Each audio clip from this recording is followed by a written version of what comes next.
Traders diary में स्वागत है आपका। नमस्कार, मैं हूं आशीष चतुर्वेदी और मैं हूं वरुण दुबे। और ट्रेडर्स डायरी शुरू करने से पहले देख लेते हैं कि ग्लोबल संकेत कैसे हैं, आज आपको कैसे मार्केट्स में ट्रेड करना है।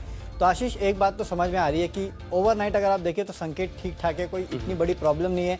एसएस निफ्टी फ्लैट है क्योंकि काफ़ी चल चुके, तो जाहिर सी बात है थोड़ा बहुत कंसोलिडेट तो होना है और वही हो रहा है। यूएस के मार्केट्स अगर आप देखें तो ओवरनाइट मिले जुले क्यू से वहाँ तो अपने खुद की दिक्कत है। जो जॉर्जिया का रन ऑफ इलेक्शन है उसका इम्पैक्ट देखने मिल रहा है। अभी तक कोई क्लियर पिक्चर आई नहीं है, देखना होगा कि वहाँ से आउटकम क्या निकल के आता है। इसके चलते आप देखेंगे तो यूएस के मार्केट्स कल हरी निशान में बंद हुए। यूरोपियन मार्केट कल मिले जुले थे, थोड़ा बहुत वो जो कोरोना वायरस का डर था और जो लॉकडाउन के ऐलान हुआ है उसका इम्पैक्ट आपको काफ़ी हद तक यूरोपियन मार्केट्स में देखने मिला। लेकिन ओवरनाइट जो सबसे बड़ी स्टोरी निकल के आ रही है वो कच्चे तेल की है।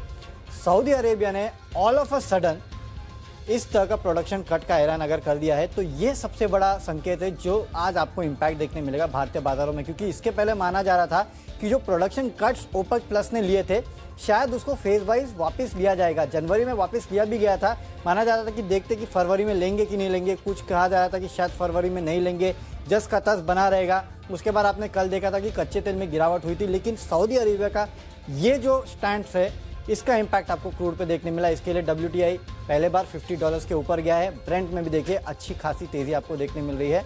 तो ऑयल एंड गैस क्षेत्र की जितनी भी कंपनियां हैं वो आज आपके फोकस में रहनी चाहिए, वहां आज आपको इम्पैक्ट देखने मिलेगा। लेकिन इंडियन मार्केट का आप एक बात देख लीजिए, 10 दिन से लगातार मिलेगा। लेकिन इंडियन मार्केट का आप एक बात देख लीजिए, 10 दिन से लगातार हम हरे निशान में बंद हो रहे। 31 दिसंबर को छोड़ दीजिए जब हम फ्लैट बंद हुए थे, उसके अलावा लगातार हम तेजी के साथ बंद हो रहे हैं। और लगातार 7 दिन हो गए जब हम रिकॉर्ड हाइज बना रहे हैं। कल भी देखिए संकेत खराब थे, जैसे कि हमने सुबह सुबह कहा था स्टार्टिंग में गिरोगे फिर वापस आपको एक अपमूव देखने मिलेगा, और वही कल भी हुआ था।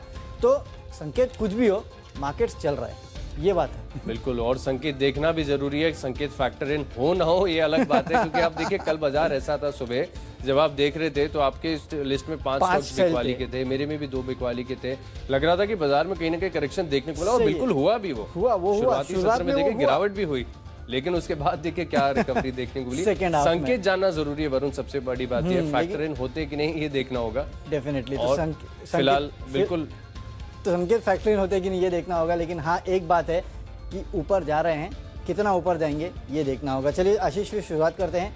कैश का काउंटर आप शुरू करो। बिल्कुल, मैं शुरुआत कर लेता हूँ। कैस्ट्रॉल इंडिया काफी दिनों के बाद ये स्टॉक मेरे रडार पर आया। फंडामेंटली तो हम जानते ही कि स्टॉक बहुत ही बेहतरीन है। कंपनी की जिस तरीके के साथ मार्केट शेयर है, ये स्टॉक हमने आपको मालामाल वीकली में भी बताया था, और वहां से देखिए अच्छे खासे रिटर्न्स भी देखने को मिले थे।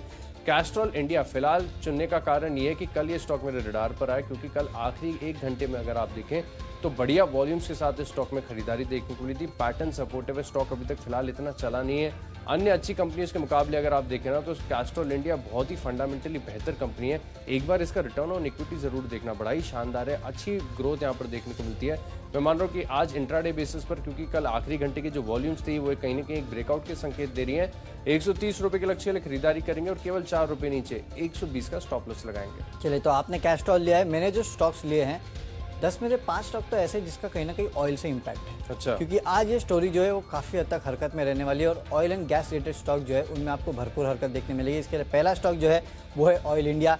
कच्चे तेल में जिस तरह का उछाल देखने मिला और जो सरप्राइज प्रोडक्शन कट देखने मिला, उसका इम्पैक्ट जो है कच्चे तेल रिलेटेड स्टोरीज में होगा। अपस्ट्रीम जितनी भी कंपनीज है, ऑयल इंडिया हो, ONGC हो या फिर जो भी कंपनी हो, उनमें आज आपको भरपूर तेजी देखने मिल सकते हैं। इसके लिए शुरुआत मैंने ऑयल इंडिया के साथ की है। यहाँ पे आप खरीदारी करके चल सकते हैं। 115 के लक्ष्य के लिए 110 का आपको एक स्टॉप लॉस रखना होगा। फ्यूचर्स में एक ही बिकवाली का कॉल है मेरा आज, और वो है बर्जर पेंट्स का। क्योंकि देखिए जाहिर सी बात है, वैसे तो डिमांड को लेके कोई इश्यूज नहीं है, घरेलू डिमांड जो है वो काफ़ी तगड़ी है, और उसके चलते जितने पेंट स्टॉक्स है या जितने FMCG स्टॉक्स है उनमें आपको तेज़ी देखने मिल रही है, उसमें तो कोई डाउट नहीं है। लेकिन इंट्राडे में जो कच्चा तेल उछला है उसका इम्पैक्ट कहीं ना कहीं आपको इन स्टॉक्स पे देखने मिलेगा, जहां कच्चा तेल as a raw material use किया जाता है। टाइटेनियम डाइऑक्साइड जो इन कंपनीज के लिए रॉ मटेरियल है, जो काफ़ी हद तक इंपोर्ट भी होता है। याद रखिए, कच्चा तेल अगर बढ़ेगा तो जो रुपया है वो और कमज़ोर होगा, क्योंकि इंडिया जो है मैक्सिमम कच्चा तेल जो है वो तो इंपोर्ट करता है। तो जाहिर सी बात है उसका इम्पैक्ट आपको रुपए में भी देखने मिलेगा। तो वैसे ही कच्चा तेल ऊपर और रुपया भी ऊपर, तो दोहरी मार इन कंपनीज पे पड़ते हुए नजर आएगी। और इसके लिए जितनी पेंट कंपनीज है या फिर जो कंपनीज कच्चे तेल को as a raw material use करती है, और जो कंपनीज इंपोर्ट करती है रॉ मटेरियल्स को, उन पे आपको इम्पैक्ट देखने मिलेगा। इसके लिए बर्जर पेंट जो है इंट्राडे में सेल का कॉल है 775 के लक्ष्य के लिए 805 का आपको एक स्टॉप लॉस रखना होगा। वैसे भी देखिए 800 के आसपास आके ये एग्जॉस्ट हो रहा है, अगर इसके ऊपर गया और टिका तो आप अपनी पोजीशन काट लीजिए, नहीं तो मुझे लगता है इंट्राडे में थोड़ा बहुत प्रेशर जो है अक्रॉस पेंट सेक्टर आपको देखने मिलेगा और उसमें बर्जर पेंट एक है जहाँ पे आप बिकवाली करके चल सकते हैं। अच्छा, क्रूड के इम्पैक्ट वगैरह आप छोड़ देना तो और कोई बाजार में दिख नहीं रहा, और कुछ नहीं दिख रहा, और कोई स्टोरी नहीं है इसके। तो मैं कह रहा हूँ कि सब कुछ ऊपर ही जा रहा है फंडामेंटली भी आप कह नहीं सकते कि कितना अच्छा और कितना खराब है, क्योंकि इकोनॉमीज कितनी रिवाइव हो रही है पता नहीं, लेकिन हाँ मार्केट ऊपर जा रहा है और घरेलू कंजम्पशन स्टोरी अच्छी है। इसके लिए कोई लॉन्ग टर्म के लिए अभी तक ऐसा कुछ नजर नहीं आता कि इन कंपनीज की स्टोरीज बदल जाएगी, लेकिन इंट्राडे में इंपैक्ट होगा तो उसके चलते आपको बर्जर पेंट्स बेचना है। बिल्कुल बेहतरीन स्टॉक है बर्जर पेंट्स, यहाँ पर बिकवाली करनी है। अपोलो हॉस्पिटल ये मैंने फ्यूचर्स की कैटेगरी में चुना है, यहाँ पर देखिए खरीदारी करनी है। स्टॉक लगातार तेजी दिखा रहा है, कल के सत्र में देखिए बढ़िया वॉल्यूम्स के साथ इसमें खरीदारी देखने को मिली थी और कल की जो तेजी है, कल की जो कैंडल बनी है वो कहीं ना कहीं ब्रेकआउट के संकेत दे रही है। हालांकि स्टॉक जो है ना वरुण, एक थोड़ा सा खतरा ये रहता है कि जब एक दिन पहले इतना स्टॉक चल जाए तो दूसरे दिन कंटिन्यूएशन मूव आएगा कि नहीं आएगा। एक बात तो निश्चित होती है कि जितने भी वीक हैंड्स हैं जिन्होंने कल खरीदारी किया ना, उनके मन में अगर आज थोड़ा सा लालच आए तो हो सकता है कि आपको प्रॉफिट बुकिंग देखने को मिले, लेकिन स्टॉक का ट्रेंड बहुत बढ़िया है। वीकली चार्ट्स पर अगर आप देखेंगे तो नजर आएगा कि अभी भी अपसाइड काफी ज्यादा बाकी है। डेली चार्ट्स आपको इंडिकेट करेंगे कि काफी ज्यादा तेजी आगे देखेंगे तो थोड़ा सा खरीदने में संकोच होगा, लेकिन मैं मान रहा हूँ बेहतरीन फंडामेंटली भी बढ़िया स्टॉक है। फ्यूचर्स में आप खरीदारी कर सकते हैं और थोड़ा सा 1, 2, 3, 4 दिन का अगर आप व्यू बनाकर चलेंगे तो ज्यादा बेहतर होगा। हालांकि जो मैंने लक्ष्य आपको सुझाए करीब 2 दिन के हिसाब से 2600 रुपए तक का मैं एक्सपेक्ट कर रहा हूँ कि यहाँ पर अपसाइड देखने को मिलेगी। 2470 रुपए का आपको स्टॉप लॉस लगाना है। अपोलो हॉस्पिटल के फ्यूचर्स में आप खरीदारी करेंगे। चलिए अब जो ऑप्शंस के स्टॉक्स हैं वहां पर डिस्कस कर लेते हैं और ऑप्शंस में मैंने चुना है ओएनजीसी को।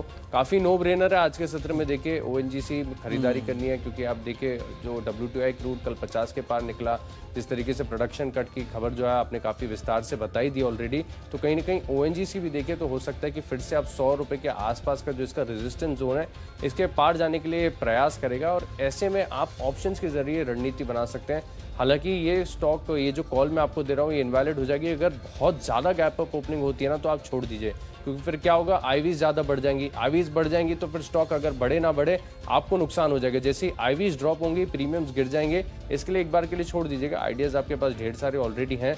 यहाँ पर आपको 100 रुपये के जो कॉल ऑप्शन है ओएनजीसी के इस महीने के खरीदारी करनी है 4 रुपये 60 पैसे के लक्ष्य के लिए, 2 रुपये 40 पैसे का स्टॉप लॉस लगाइए। चलिए मैं भी यहाँ पे एक ऑयल एंड गैस कंपनी गेल में खरीदारी की सलाह दे रहा हूँ। यहाँ पे आप कॉल ऑप्शन खरीद के चल सकते हैं। 132.5 का 130 के आसपास एक काउंटर ट्रेड कर रहा है, तो इस कॉल ऑप्शन को खरीद लीजिए। 6 रुपये के आसपास के आपको टारगेट देखने मिलेंगे। 4.5 रुपये का आपको स्टॉप लॉस रखना है।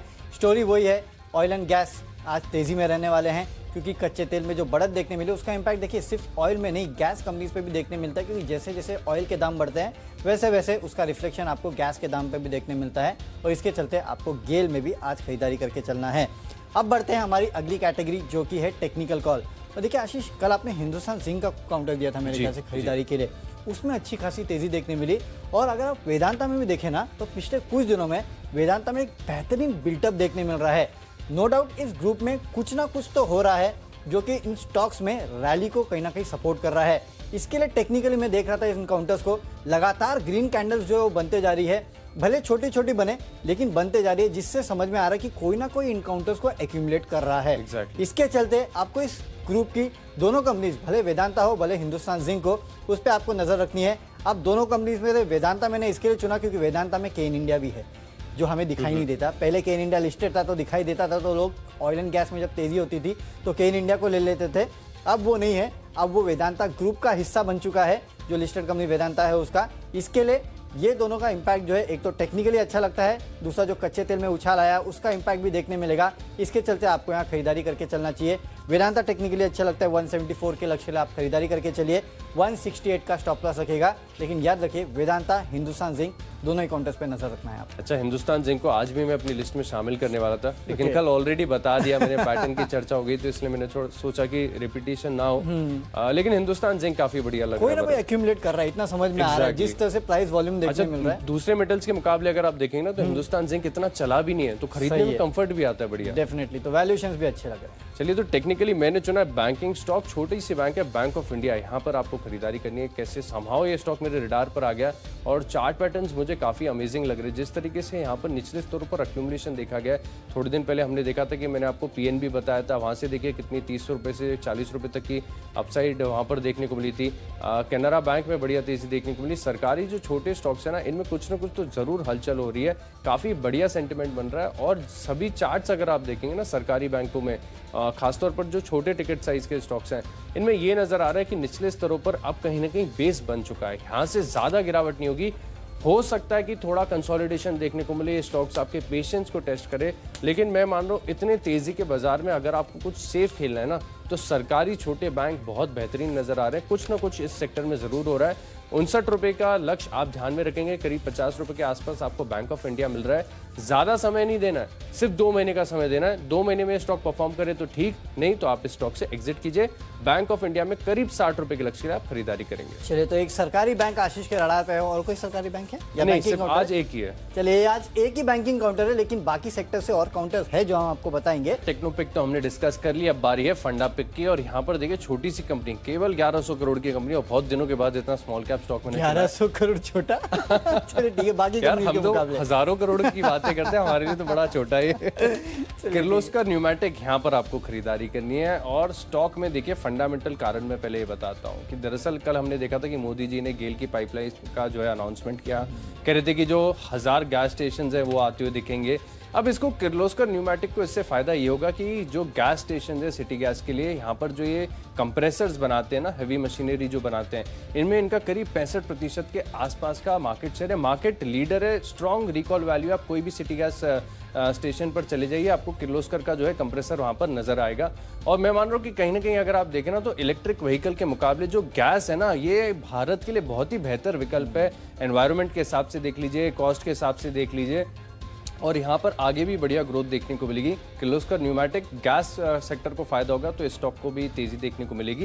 यहाँ पर आपको खरीदारी करनी है, लेकिन हल्का सा जो है आप एक पोजिशनल व्यू बनाकर चलेंगे। स्टॉक जो है ना थोड़ा सा लो वॉल्यूम है, तो अब एग्जैक्टली कितनी देर में लक्ष्य आएगा ये बताना थोड़ा सा मुश्किल है, लेकिन 200 रुपए के लक्ष्य के लिए आप इसको अपने रडार पर रखें और केवल 10 रुपए नीचे 164 का स्टॉप लॉस लगाइए। तो आपका कहना क्या है, सेल ईवी बाय गैस? देखिए ईवी बहुत दूर की बात है, अभी टाइम लगेगा उसमें। अच्छा, मतलब अगले 10 साल गैस, Exactly. उसके बाद ईवी। बिल्कुल बिल्कुल। चलिए ठीक है, तो लंबी स्टोरी है ईवी की, तब तक गैस को प्ले कीजिएगा। तो गैस को प्ले मैं भी करवाता हूँ फंडामेंटली, और वो है पेट्रोनेट एलएनजी का काउंटर। यहाँ पे आप चाहिए तो खरीदारी करके चल सकते हैं। पूरा स्पेस जो है आज काफ़ी हरकत में रहने वाला है, और जैसे कि आशीष कह रहे हैं कि सेल ईवी बाय गैस, तो पेट्रोनेट एलएनजी जो है वो कहीं ना कहीं इस पूरे स्पेस में ऑपरेट करता है, तो इसको भी कहीं ना कहीं आपको अपने रडार पर रखना चाहिए। इसके लिए 265 के लक्ष्य के लिए आप यहाँ खरीदारी करके चलेगा। 253 का इंट्राडे में आपको स्टॉप लॉस रखना है। चलिए, अब अगली कैटेगरी है इन्वेस्टमेंट की कैटेगरी, और अब ऑयल एंड गैस क्षेत्र से मैं आता हूँ बाहर, और बाकी जो सेक्टर्स है उनके ऊपर फोकस करते हैं। और उनमें सबसे अच्छा आज लग रहा है बैंकिंग काउंटर्स, और बैंकिंग में कोटक महिंद्रा बैंक जो है उसमें आपको खरीदारी की सलाह दे रहा हूँ। 2300 के लक्ष्य आपको अगले 4 महीने में देखने मिलेंगे। फंडामेंटली स्टोरी आपको पता है, इस कंपनी का कारोबार कितना अच्छा है, किस तरह से परफॉर्मेंस ये कंपनी कर रही है, इसके बारे में तो आप सब जानते हैं। जेफरीज की रिपोर्ट आई है मेरे ख्याल से आशीष, राइट, आज जिसने कहीं ना कहीं फाइनेंशियल्स जो है उसमें तेजी की सलाह दी है, और काफ़ी सारे स्टॉक्स को उन्होंने अपग्रेड किया है, अपने प्राइस टारगेट बढ़ाए हैं। उसमें अगर आप देखें तो कोटक महिंद्रा बैंक का प्राइस टारगेट जो निकल के आ रहा है वो 2280 का निकल के आ रहा है। मैं भी इनफैक्ट इस काउंटर के लिए रुका था कि कब ये 2000 को पार करेगा और उसके ऊपर जाके टिकेगा। जाता है 2000 के आसपास, वहाँ से वापस आ जाता है। क्यों? क्योंकि वो एक इंपॉर्टेंट रेजिस्टेंस लेवल है, एक साइकोलॉजिकल लेवल है। जैसे 2000 के पास जाता है वहाँ आके रुक जाता है। मुझे लगता है कुछ दिनों में ये 2000 का लेवल जो है उसको भी तोड़ेगा, और जैसे ही 2000 के लेवल को तोड़ता है और उसके ऊपर जाके टिकेगा, आपको 2300 के लेवल ये काउंटर आराम से दिखा सकता है। इसके लिए अगले 3-4 महीनों में मैंने आपको यहाँ 2300 का लेवल दिया है। एक बार 2300 आ जाने दीजिए, फिर देखेंगे कि आगे और कितनी बढ़ोतरी देखने मिलती है। आप देखिए काफ़ी सारे ऐसे काउंटर्स हैं, आप डीमार्ट को देख लीजिए, चला चला चला धीरे धीरे वो 2300-2400 के आसपास कहीं ना कहीं वो रेजिस्टेंस लेता था, एक साथ चला और अब 3000 को भी पार कर लिया उसने। ऐसे ही एशियन पेंट के साथ आपने देखा, ऐसी स्टोरी आपको कोटक महिंद्रा बैंक के साथ देखने मिलेगी। 2000 पार किया, सीधा 2300 का लेवल आपको देखने मिलेगा। अपने पोर्टफोलियो में रखिए इस काउंटर को, बेहतरीन तेजी देखने मिलेगी। चलिए, निवेश के लिहाज से मैंने चुना है बासफ इंडिया को। यहाँ पर आपको खरीदारी करनी है। स्टॉक अगर आपको जितने निचले स्तर पर मिले ना, मैं मानता हूँ कि अगर आज थोड़ी सी गिरावट भी आ गई ना तो फायदा ही होगा। चार्ट्स देखिए, डेली चार्ट्स को एक बार जरूर खोल के देखिए, आपको नजर आएगा बेहतर लंबी अवधि का कंसोलिडेशन है। और कंसोलिडेशन क्या इंडिकेट कर रहा है कि हर निचले स्तर पर स्टॉक में खरीदारी देखने को मिली। देखिए एमएनसी कंपनियां सभी जानते हैं कि बासफ जिस तरीके से केमिकल सेक्टर में पकड़ रखता है काफी बढ़िया है, अर्निंग्स बहुत बढ़िया है, यहाँ पर ग्रोथ प्रोस्पेक्ट्स भी अगर आप देखें तो शानदार है। लेकिन टेक्निकल स्ट्रक्चर है ना बहुत शानदार नजर आ रही है। ये स्ट्रक्चर ऐसा है जो इंडिकेट करता है कि यहाँ से एक ना मैराथन रन अप देखने को मिलेगा, ना कि सिर्फ इंट्राडे 1-2 दिन के लिए पोजिशनल। मैं मानता हूँ लंबी अवधि का यहाँ पर नजरिया बनाए और इनफैक्ट यहाँ पर जब लक्ष्य हासिल हो जाए ना उसके बाद भी अगर आप निचले स्तरों से एक ट्रेंड लाइन खींच लीजिए और जब तक ट्रेंड लाइन ब्रीच नहीं होती इस स्टॉक को आप होल्ड कीजिए। मैं मानता हूँ मल्टी बैगर साबित हो सकता है। इस स्तर से भी अगर आप देखें भाव के हिसाब से देखना नहीं कि महंगा है, स्टॉक में बेहतरीन वैल्यू है, तेजी और देखने को मिल सकती है। बासफ इंडिया में 2150 रुपए के लक्ष्य के लिए खरीदारी करेंगे। मैं मान रहा हूँ कि थोड़ा सा समय लग सकता है क्योंकि यहाँ पर देखिए स्टॉक ज्यादा चर्चा में आते नहीं, थोड़ा सा महंगा स्टॉक है, लेकिन यहाँ पर तेजी जो है बरकरार देखने को मिलेगी। 1 साल के बनाएंगे 2150 के लक्ष्य के लिए आप यहाँ पर निवेश करेंगे। केमिकल कंपनी है नहीं, केमिकल और हाल फिलहाल में एमडीआई की प्राइसेस भी मेरे ख्याल से अच्छी खासी बढ़ी थी जो इन कंपनी का प्रोडक्ट है, राइट? बिल्कुल डेफिनेटली, तो उसका इम्पैक्ट भी आपको देखने मिला था शॉर्ट टर्म में, लेकिन लॉन्ग टर्म में तो 2150 तगड़ा टारगेट है। एग्जैक्टली चलिए ठीक है, आगे बढ़ते हैं। वरुण इनफैक्ट 2150 से भी ज्यादा के लक्ष्य में दे रहा था, लेकिन 2150 अगर आप देखें ना तो इमीडिएट रेजिस्टेंस है, यहाँ पर हल्का सा रुक सकता है, लेकिन ये पार हो गया ना फिर नहीं रुकेगा। मुझे लगा कि ज्यादा एग्रेसिव हो जाएंगे डॉक्टर रेड्डी जैसे 7700 का टारगेट, तो यहाँ भी 3-4 टारगेट उसका भूले नहीं है आज तक। भूलूंगा भी नहीं उसका टारगेट। तो चलिए आगे बढ़िए और बताइए। खबरों के दम पर खरीदना है बीएमएल, थोड़ी सी नो ब्रेनर खबर आती हुई दिखी, कंपनी को कुछ ऑर्डर्स मिले जिसके चलते हम देखें। ये देखिए बड़ी सिंपल खबरें होती है, जब भी किसी कंपनी को ऑर्डर मिलते हैं ना बहुत लोग रश करते हैं खरीदारी करने के लिए, और ऐसे में क्या स्ट्रैटेजी अपनानी है, ज्यादा गैप अप ओपनिंग हो छोड़ दीजिए। एक्शनेबल ट्रेड्स के आइडिया हम आपके सामने ढेर सारे लेकर आते हैं। 1020 रुपए के लक्ष्य के लिए आप खरीदारी करेंगे और 983 का आप स्टॉप लॉस लगाएंगे। चलिए, तो खबरों के चलते मैंने भी एक सरकारी कंपनी छोड़ी है कॉनकॉर, यहाँ पे आप खरीदारी करके चल सकते हैं क्योंकि खबर ये निकल के आ रही है कि इस कंपनी ने अपनी जितनी सब्सिडरीज है, जो इस कंपनी की सब्सिडरीज है उसको अपने आप में विलय करने के लिए यहाँ पे प्रपोजल लाया है, उसकी तैयारी ये कंपनी कर रही है। अब देखिए लगातार हम सुनते हैं कि कॉनकॉर में विनिवेश होगा, कहीं ना कहीं कोई इन्वेस्टर आएगा, इस तरह की खबरें लगातार आती है और स्टेप बाय स्टेप अगर आप देखें ना तो इस कंपनी में डेवलपमेंट देखने मिल रहे हैं, कुछ ना कुछ होते रहता है। और आज ये खबर जो निकल के आई है कहीं ना कहीं इसका इम्पैक्ट आपको जो है आज इस काउंटर पे देखने मिलेगा। हो सकता है आज इस काउंटर में बेहतरीन तेजी आपको देखने मिले। मैंने तो फिर भी कंजर्वेटिव लक्ष्य दिए हैं 425 के, 410 का आपको एक स्टॉप लॉस रखना है। इस काउंटर को आज नज़र में रखिए, काफ़ी बेहतरीन तेजी इस काउंटर में देखने मिल सकती है। चलिए अब अपनी अगली कैटेगरी, राइट, जो माई चॉइस की कैटेगरी है उस पर हम जाने वाले हैं। और तीनों स्टॉक मैंने तो खरीदारी के लिए हैं, ठीक है। उसमें पहला स्टॉक जो है वो है राइट्स लिमिटेड का। आशीष आप एक चीज देखिए, पिछले कुछ दिनों में इनफैक्ट मैंने आपको 30 या 31 तारीख को ये कहा था कि यहाँ से बजट तक जितने रेलवे काउंटर्स है ना उन पे नजर रखिएगा, वहाँ आपको बेहतरीन तेजी देखने मिलेगी। रेलवे से रिलेटेड ज्यादातर स्टॉक्स आप देख लीजिए और खासकर आरबीएनएल को आप देखिए किस तरह की बेहतरीन तेजी वहाँ देखने मिली है। मेरे ख्याल से अब एक कैचअप रैली जो है आपको राइट्स लिमिटेड में देखने मिलेगी, यहाँ अच्छी खासी तेजी बन सकती है। इंट्राडे के लिए तो मैं आपको 286 के लक्ष्य दे रहा हूँ, लेकिन यहाँ से जब तक बजट नहीं आता तब तक इस काउंटर को अपने रडार पर रखिएगा, यहाँ बेहतरीन तेजी देखने मिलेगी। एक जो कैचअप रैली है वो आपको इस काउंटर में देखने मिल सकती है। अगला काउंटर जो मैं खरीदारी की सलाह आपको दे रहा हूँ वो है जेएम बेवरेज का। दरअसल इस कंपनी के नतीजे आने वाले हैं कल, और नतीजों के पहले मैं देख रहा था कि काफ़ी बेहतरीन बिल्टअप जो है इस काउंटर में देखने मिल रहा था। मुझे लगता है ये सिलसिला आज भी जारी रहेगा, कल नतीजे आने के बाद शायद आपको प्रॉफिट बुकिंग देखने मिलेगी, इसके लिए खरीदारी करके चलेगा। 455 के लक्ष्य के लिए 410 का आपको स्टॉप लॉस रखना है। और आखिरी में एक आईटी कंपनी, आईटी स्टॉक जो है उनमें आज शायद थोड़ी तेजी देखने मिल सकती है, इसके लिए परसिस्टेंट सिस्टम जो है वहाँ खरीदारी करके चलेगा। 1600 के आपको लक्ष्य देखने मिलेंगे, 1540 का आपको एक स्टॉप लॉस रखना है। नतीजों के लिहाज से भी अगर आप देखेंगे तो परसिस्टेंट सिस्टम इस कंपनी के नतीजे अच्छे आने वाले हैं, तो नतीजों के लिहाज से भी आपको इस कंपनी को अपने रडार पर रखना है। चलिए माई चॉइस में पहला स्टॉक होगा एडलवाइस फाइनेंशियल्स, यहाँ पर आपको खरीदारी करनी है। एनबीएफसी स्टॉक है और दरअसल अगर आप देखें तो स्टॉक का एनबीएफसी जो है ना हाई बीटा होते हैं नेचर में, लेकिन इस स्टॉक ने अभी तक प्रदर्शन दिया नहीं है। फिलहाल जो स्ट्रक्चर है वो इंडिकेट कर रहा है कि स्टॉक ने निचले स्तरों पर बेस बना लिया, अब यहाँ से चलने के लिए तैयार है, एक ब्रेकआउट की संभावना नजर आ रही है। कल के सत्र में अगर आप देखें तो अच्छी खासी वॉल्यूम्स के साथ खरीदारी भी देखने को मिली थी, तो मैं मान रहा हूँ कि करीब 12 रुपए तक की अपसाइड यहाँ पर देखने को मिलेगी, लेकिन इंट्राडे बेसिस पर इतनी तेजी नहीं आएगी। आपको 2 हफ्तों का समय देना स्टॉक को, 2 हफ्ते में परफॉर्म करे तो ठीक, नहीं तो एग्जिट कर लीजिए। 82 रुपीज के लक्ष्य के लिए आप एडलवाइस में खरीदारी करेंगे। अगला स्टॉक है कावेरी सीड। यहाँ पर भी मैं मान रहा हूँ कि आपको बढ़िया तेजी देखने को मिल सकती है। चार्ट स्ट्रक्चर इंडिकेट कर रहा है कि किसी भी दिन यहाँ पर ब्रेकआउट हो सकता है। छोटी सी नैरो रेंज बनी हुई है, स्ट्रक्चर सपोर्टिव है। और एक और बात, जैसे कि वरुण आप बता रहे थे ना, रेलवे ऐसी फर्टिलाइजर और एग्री पूरी थीम पर फोकस रखा है। फिलहाल जो देश में माहौल है ना, वो मांग भी कर रहा है कि कहीं ना कहीं इसमें रिफॉर्म्स ज्यादा देखने को मिले। और कावेरी सीड हो सकता है कि बजट सत्र तक यहाँ पर बढ़िया तेजी देखने को मिले। हालांकि मैं आपको आज इंट्राडे बेसिस के लक्ष्य बता रहा हूँ, क्योंकि कल के सत्र में ना कहीं कहीं ब्रेकआउट के संकेत सामने आ रहे हैं। 550 के लक्ष्य के लिए खरीदारी करेंगे और केवल 10 रुपए नीचे 519 का आप स्टॉप लॉस लगाएंगे। आखिरी स्टॉक है मेरी लिस्ट में फिनोलेक्स केबल्स। यहाँ पर भी आपको खरीदारी करनी है और यहाँ पर भी देखिए बजट से जुड़ा एक ट्रिगर ये है कि जैसे हर घर हर जल ऐसा कुछ करके जो सरकार की योजना है, यहाँ पर आपको हो सकता है कि इसका एक इम्पैक्ट देखने को मिले। 381 के लक्ष्य के लिए आप खरीदारी करेंगे और 362 की क्लोजिंग है ना, तो 350 का स्टॉप लॉस लगा दीजिए। नल से जल आई थी, नल से जल, नल से जल नल से जल स्कीम है, जिसके चलते ये सब स्टॉक जो काफी लड़ाई पे रहने वाले हैं। तो चलिए, हमने अपने स्टॉक्स की सूची तो पूरी कर ली है। फटाफट आपको बताते हैं कि कौन से स्टॉक्स हमने अपनी टीम में शामिल किए हैं। कैश का काउंटर है ऑयल इंडिया, जहाँ पे आपको खरीदारी करके चलना है। बर्जर पेंट्स में बिकवाली करके चलिए 780 के लक्ष्य के लिए। गेल, यहाँ पे आप खरीदारी करके चल सकते हैं कॉल ऑप्शन 132.5 का। वेदांता टेक्निकली काफ़ी बेहतर लग रहा है, खरीदारी करके चलेगा। और पेट्रोनेट एलएनजी में आपको खरीदारी करके चलना है 265 के लक्ष्य के लिए। निवेश करना है आपको कोटक महिंद्रा बैंक में। 2300 के लक्ष्य आपको अगले 3 से 4 महीने में देखने मिलेंगे। कॉनकॉर खबरों के चलते 425 का लक्ष्य दिखा सकता है। राइट्स लिमिटेड पे खरीदारी करके चलेगा। जीएम बेवरेज नतीजों के पहले खरीदारी कीजिएगा। और परसिस्टेंट सिस्टम में 1600 के लक्ष्य से खरीदारी करना है। और इसमें से मेरा जो बेस्ट पिक है वो है वेदांता लिमिटेड। यहाँ टेक्निकली समझ में आ रहा है कि कुछ ना कुछ काउंटर में बेहतरीन हो रहा है। प्राइस वॉल्यूम मोमेंटम काफ़ी बेहतर है। यहाँ से एक अपमूव के लिए तैयार है काउंटर। 174 के लक्ष्य के लिए इंट्राडे में खरीदारी करके चलना है। तो चलिए, कैश का स्टॉक है कैस्ट्रॉल इंडिया। 130 के लक्ष्य के लिए आप इसमें खरीदारी के। अपोलो हॉस्पिटल के फ्यूचर्स में खरीदारी करेंगे 2600 रुपए के लक्ष्य के लिए। ओएनजीसी, यहाँ पर कच्चे तेल में जो उछाला है इसका एक असर देखने को मिलेगा।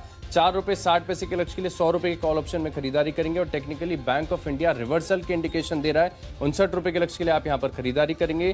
किर्लोस्कर न्यूमेटिक 200 रुपए के लक्ष्य के लिए आप पोजिशनल व्यू बना सकते हैं। बासफ इंडिया में बेहतरीन ब्रेकआउट देखने को मिलेगा।